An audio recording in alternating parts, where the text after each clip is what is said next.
Bum bum bum bum bum bum bum bum bum bum bum bum. The Peter Dislike Show. Bum bum bum bum bum bum bum.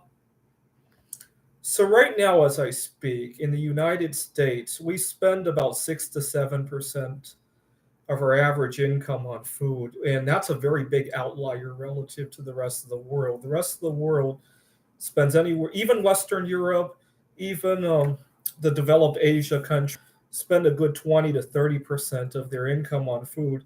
Even in less developed countries that are still very well off, right? In Eastern Europe, in Southeastern Asia, it's closer to 30 or 40%. And thank you very much. Those people are not starving. In fact, they're multiplying themselves a lot faster than the United States. And here in the United States, we have the audacity to claim how much we are starving and how many people are going to starve.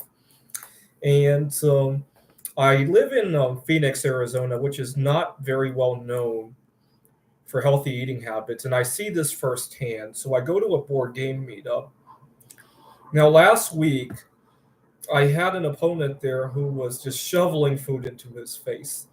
And as a recovering long COVID, I cannot look at that because I have not had a good appetite for a month now. So I almost turned my face away in disgust. And I apologized to the group. I said, I'll go to another table for now. Why don't you guys finish your food? I'm recovering from long COVID and I cannot watch that. And, I'm sorry. And my opponent got very defensive, saying, "What are you talking about? This is normal." I mean, something to that effect. And I'm thinking to myself that it's very reminiscent of 20 years ago when we tried to ban smoking indoors.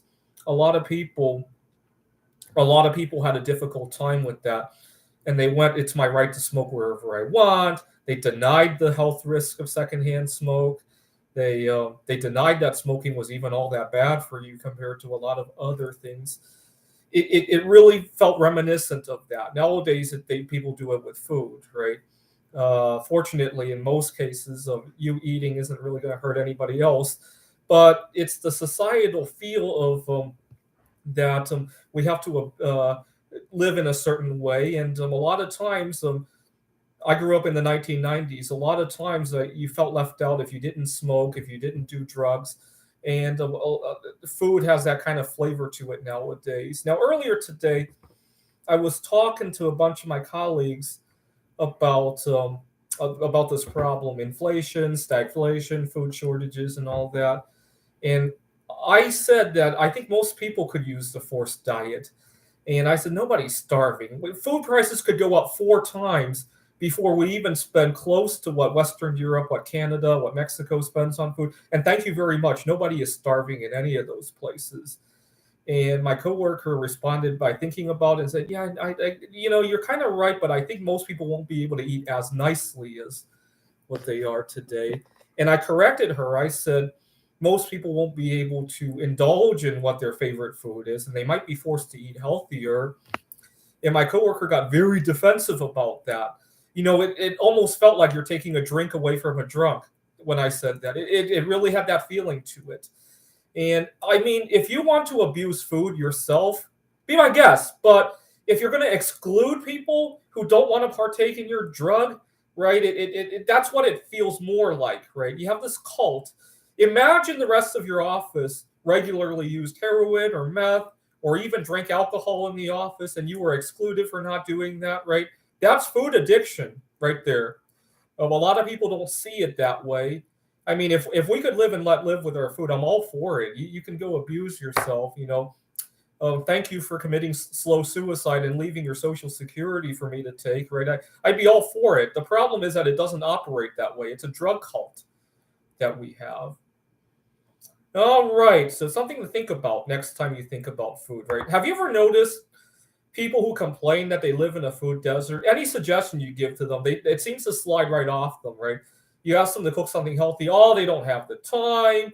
You tell them about certain foods that don't even require much preparation. Oh, it doesn't fit well with this. That's what a heroine would say, right? I don't, I don't have the creativity when I don't shoot the heroin. I don't know how to hang out with my friends without the heroin, right? That's what a heroin addict would say.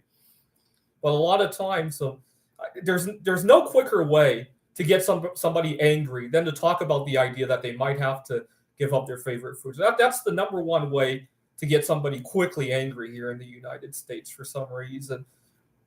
I mean, I deal with enough road rage here on the roads in Arizona, but that pales in comparison to the idea that somebody might have to give up their favorite foods. It's just funny.